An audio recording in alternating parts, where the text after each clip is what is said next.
Hello, dear students. Very good morning. How are you all? I hope all of you are fine and safe at your home. This is Vaibhav Shah. We are discussing subject OC chapter number 5th, that is organizing, and this will be our lecture number 14th. Today we are going to discuss about the delegation of authority. In previous two sessions, we discussed everything about the decentralization, that is the meaning, characteristics and limitations of decentralization, while from today onwards, we are going to discuss about the delegation of authority. First of all, let us start with the meaning. According to legal view, power means authority to take legal action. But in business units, power is to give orders and also to see it that the orders are followed. When the size of the organization becomes large, the upper level administrator assign some work to their helpers.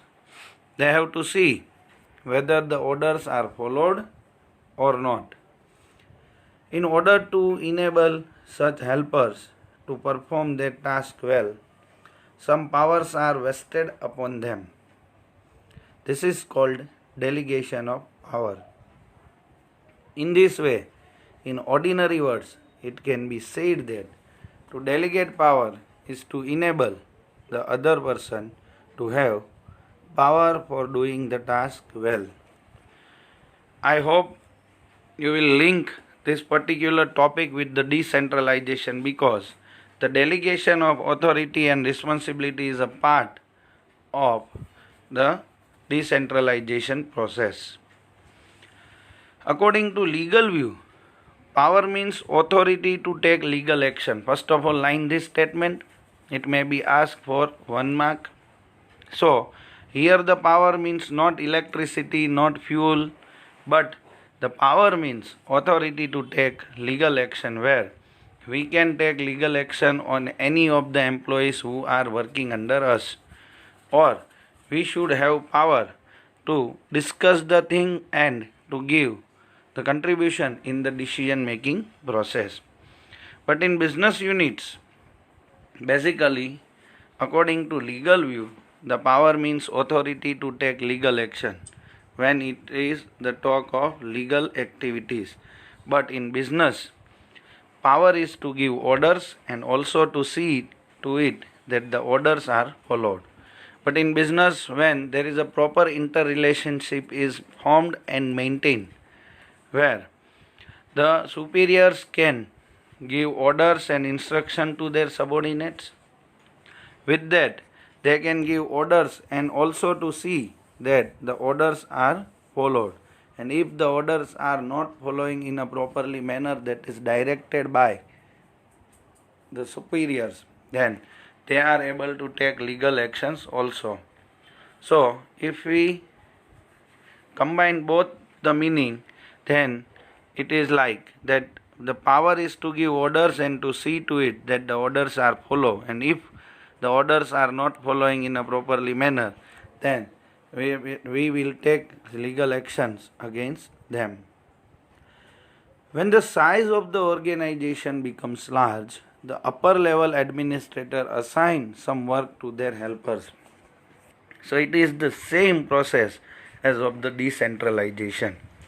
In decentralization also, when the size of the organization becomes large, because if the organization size is small or medium, then the centralization process is best one to follow. But when the size of the organization becomes large, the upper level administrators, that is the top level authorities, assign some work to their helpers, that is to middle level and bottom level authorities. They have to see whether the orders are followed or not. Once they give these orders, then they are constantly monitoring and supervising the activities of the employees and checking whether the orders are followed or not. In order to enable such helpers to perform their task well, some powers are vested upon them. So now here, along with the power and authority of top level managers, there is some requirement of power and authority to middle level and bottom level managers also. Because once you provide them responsibility to complete a particular task, but if there is no power assignment to them, then how they will get the work done from others? So it becomes very difficult. Likewise, in our school also, when a teacher or a subject teacher enters into a class, the responsibility given to him is to perform his task very well regarding the teaching, where the responsibility of the result is totally lies on that person. Say for example, if I am taking economics and OC both, so the responsibility of the good result of these two subjects will lies on me. But along with that, I need some power when I enter into the class, because it is necessary to control the class, to get the work done from the students, to ask them regarding their concerns and problems, and to correct or to solve their problems. So whenever in any of the organization, if power assignment is there, along with the if responsibility is assignment is there, then along with that there is a requirement of power is also there.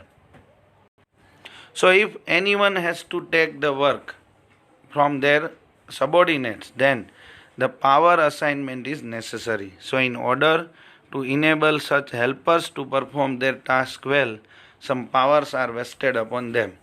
See here, the powers that is given to them is not the supreme power, but only the powers to perform their task very well. It means to give orders and instruction, and to ask the employees if the work is not done within a stipulated time or a proper manner.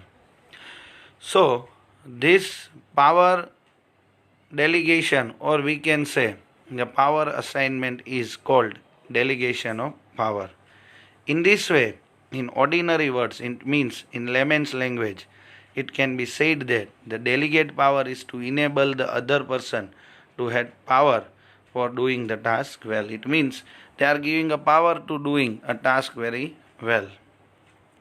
Now, let us discuss the definition part of the delegation of authority, and then we will move towards the importance. Now, there is only two main points are left in this chapter. First one is the definition and importance, and second one is the elements of delegation of authority. So basically, I think we will complete both of this topic within 2 lectures. So let us start with the definition according to Lewis Allen. Lewis Allen is the author who has given this definition. Delegation of power is such kind of process in which the administrator gives a part of the powers to his helpers along with duties, and the helpers, with the help of others for the purpose of work performance, accept such powers consciously. So here in this 3 line, Lewis Allen tried to discuss or to detail out the meaning of a delegation of power and authority. So delegation of power is such kind of process. It means it is following a particular kind of a process when the delegation of power is from top level to bottom level, in which the administrator, it means the highest level of authority, that is the top level managers, gives a part of the powers. Here they have mentioned clearly that they are not providing all the powers, but given the part of the powers to their helpers along with duties. These duties means responsibilities. So here, along with responsibility, the top level authorities are giving them some kind of authorities also, and that is called power. And the helpers, it means the subordinates, with the help of others for the purpose of work performance. So now it is clearly mentioned in the first chapter of management that whenever we want to take the work done from others, then there is need of a management. So here also the work assigned to them is not compulsorily done by him or herself, but it is done with the help of others. So, with the help of others for the purpose of work performance, it means for the performance, or we can say for the completion of target, accept such powers consciously, because here these powers are given for the purpose of completion of a work and not for any kind of other exercise. And that's why the person who is liable to get the powers accepts this power consciously. In the delegation of power, the understanding of the responsibilities is the main thing, because without knowing the area of responsibility or the work to be performed, how can one complete the task, or how one can give the orders and instruction to their subordinates. So, first of all is the understanding of the responsibility. The helpers are given powers and they are responsible to get the work done. But the final completion of the work and its responsibility rests with the upper level administrator only, and he cannot free himself from that. So it is very, very clearly mentioned over here that the delegation of power, the understanding of the responsibility is the main thing. Now, in a classroom, if I assign my some of the works to any of the subordinates, that is any of the class assistant or assistant teacher, then also the responsibility of the completion of work lies to me only, because the work or the particular activity is assigned to me, and I am the only person who is responsible for completion of that particular task. So I cannot blame others in the case of the work is not completed within a stipulated time. Same way in a business also, once the responsibility is assigned to a person, and if he gets the help of others to complete the task, then also the main responsibility, or we can say the answerability or accountability, is lies on the person to whom the work is assigned and not the person who is actually working in the field. So the helpers are given powers and they are responsible to get the work done.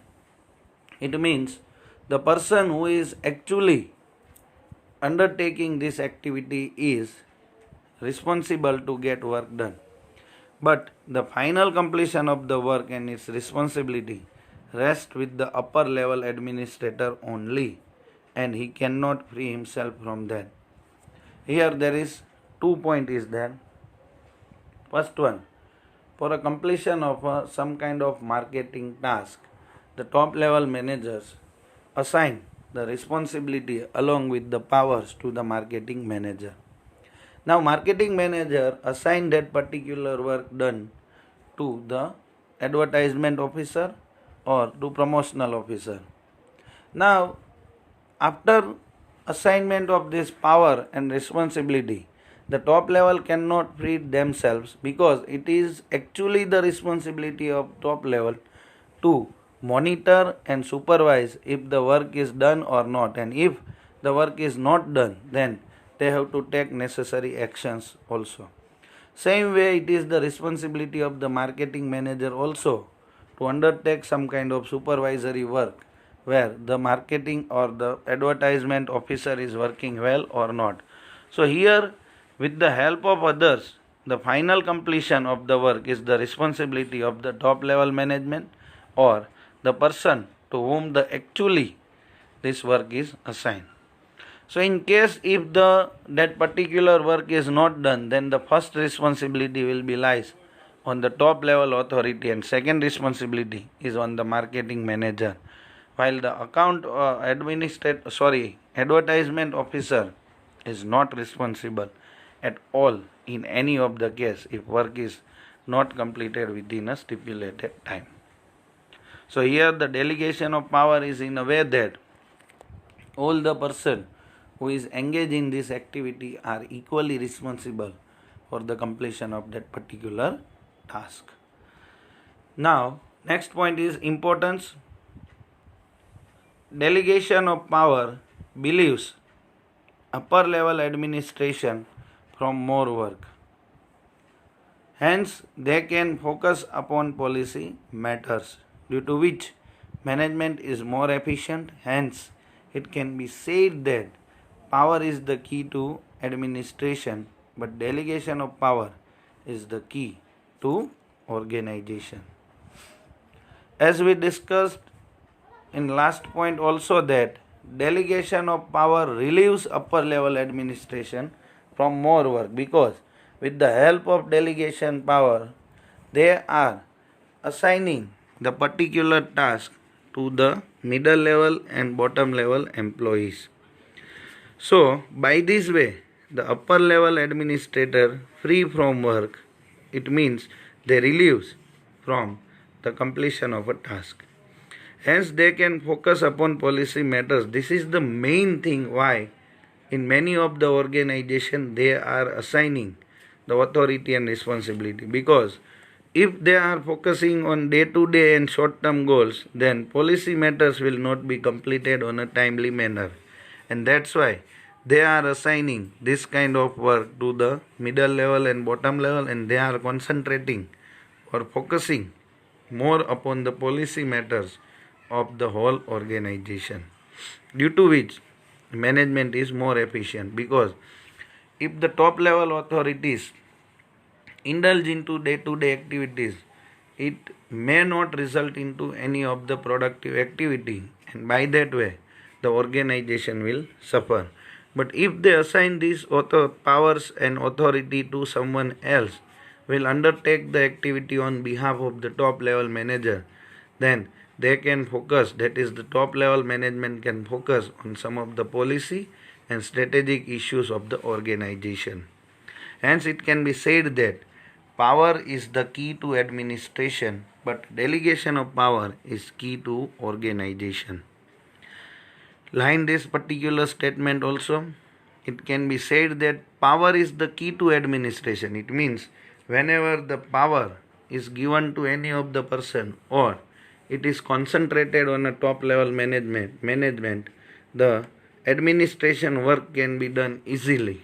But when the delegation of power is given to other person for completion of some particular task, then the whole organization will get success within a stipulated time period. And that's why the delegation of power is the key to organization. It means for completion of any of the tasks, the power is necessary requirement. But when you delegate the power, it gives assurance that the work will be completed within a particular time period. And that's why the delegation of power is the key to organization. Now let us move towards the importance of the delegation of authorities. Work efficient management. Due to delegation of power, the officers working on higher level have less burden of work, and the routine work are hence distributed, resulting in the focus on important areas. At the same time, they can meet the objectives, due to which the business unit gets work efficient management.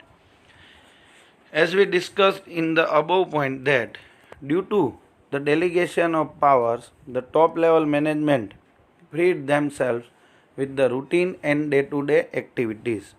So, due to delegation of power, the officers working on higher level have less burden of work, and the routine work are hence distributed, resulting in the focus on important areas.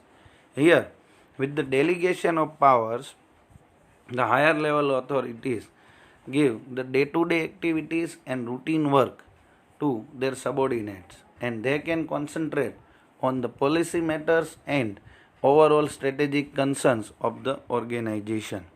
Hence distributed in the focus on important area, it means now they are free from routine activities and they can concentrate on the main areas. At the same time, they can meet the objectives, because now they are having more focus on the policy related matters of the organization, due to which the business unit gets work efficient management.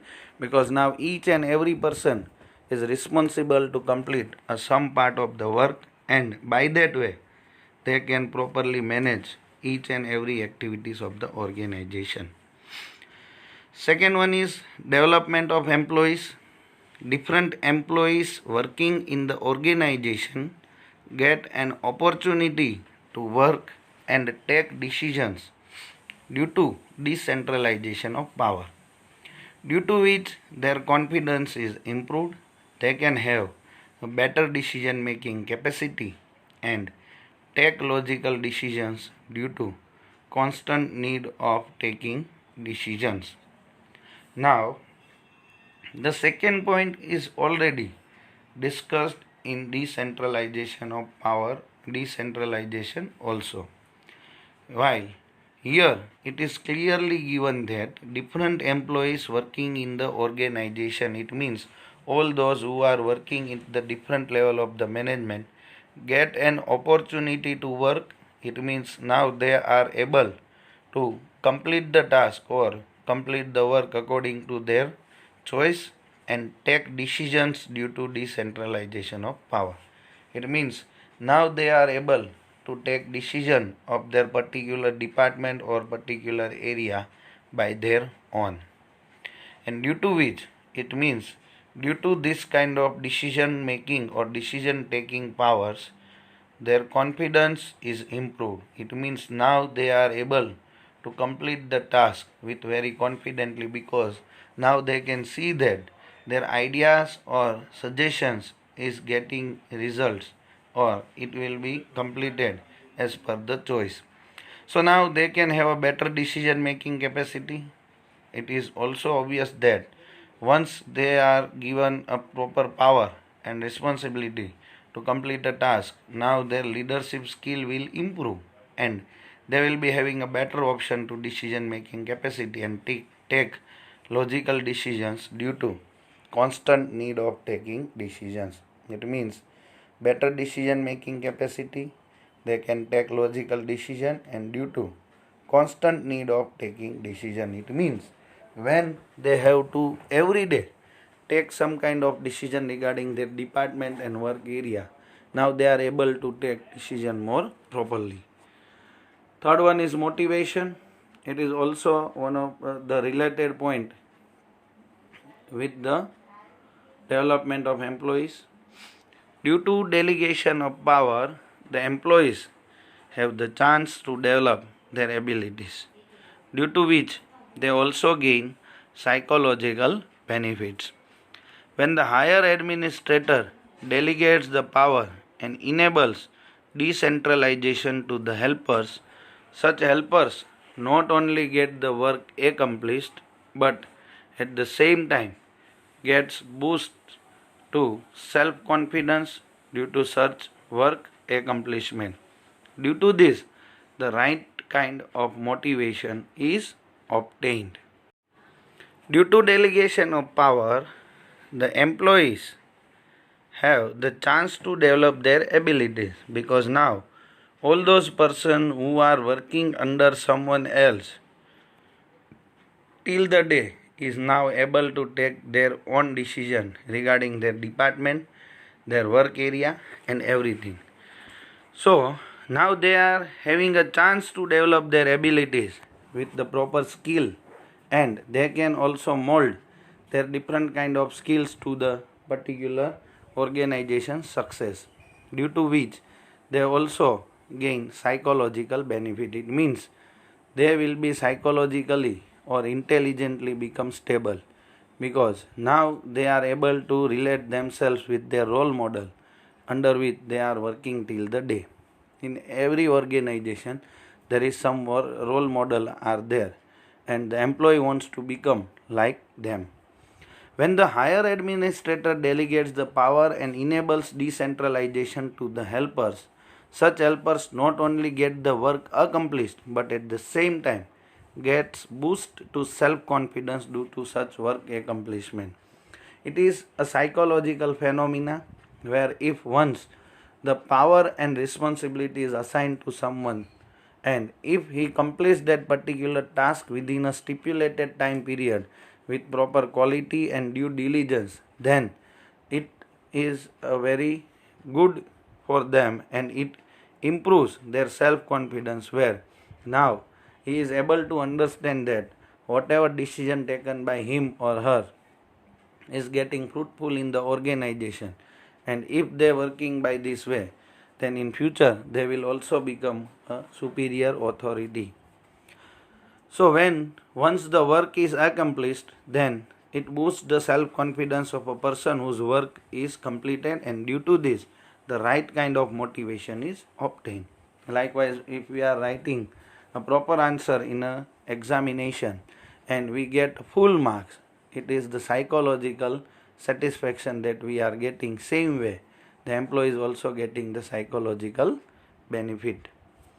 Next one is fourth point, that is benefit of specialization. In a single unit, it is possible that all the employees may not have abilities in all the fields and area. It is obvious that such ability is not possessed by all, but due to decentralization of power, different people are assigned different kind of work, and hence the benefit of the specialized skill of such people is obtained in the matters of their abilities, skills and varieties of excellence.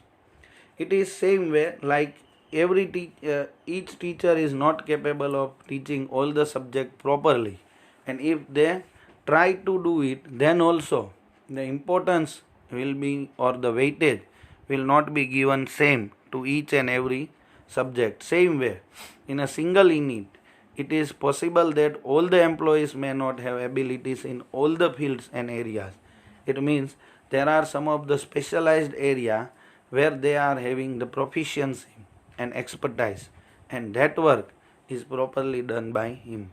It is obvious that such ability is not possessed by all, but due to decentralization of power, different people are assigned different kind of work. It means now in decentralization, we are giving powers and authority to complete a work to a person who is able and efficient to complete that particular task as per his area of specialization.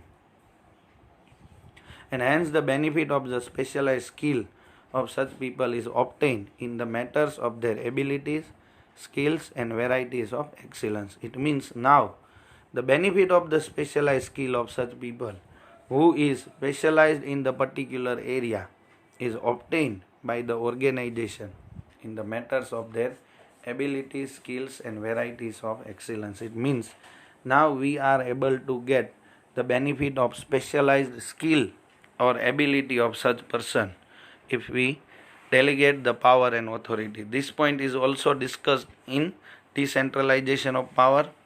Then coordination. Due to delegation of responsibility, relationship of helper and upper officers are developed, the middle and lower level employees get the chance to take their decisions independently, and in this way their opinions are respected and they are able to develop interpersonal relations in the organization. This enables good coordination.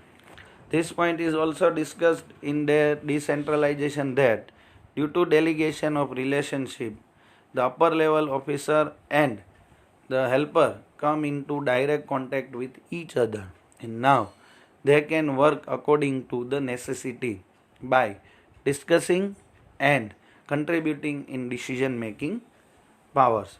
The middle and lower level employees get the chance to take their decisions independently, because now the upper level managers assign them power and responsibility to complete or to take any kind of decision. In this way, their opinions are respected. It is obvious that irrespective of their power, their opinions are respected and they are able to develop interpersonal relations in the organization.